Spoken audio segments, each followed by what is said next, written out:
准备2个红的通透的西黄柿，这样的西黄柿阳光充足，水分营养也足够，美味。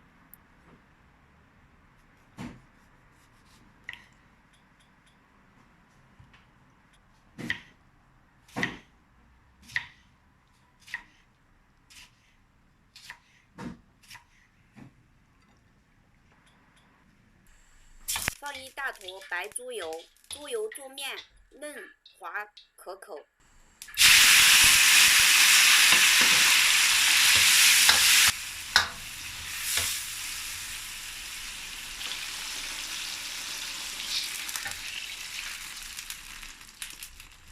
加1勺盐，撒点胡椒粉。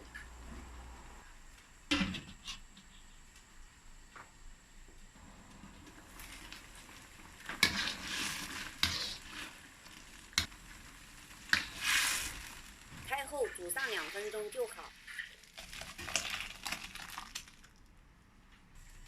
用生姜片划一下锅，煎鸡蛋才不会粘锅，容易成型。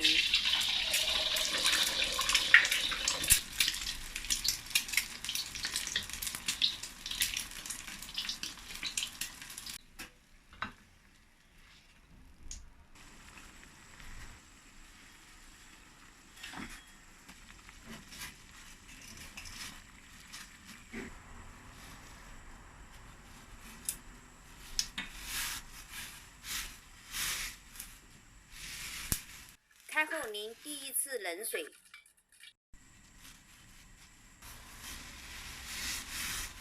再淋第2次冷水，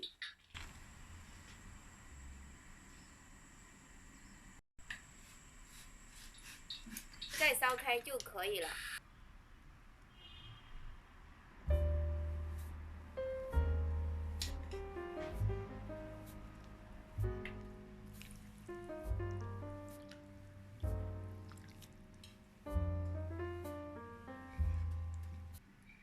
撒几颗葱花，西黄柿鸡蛋面，这样做简单、营养、美味。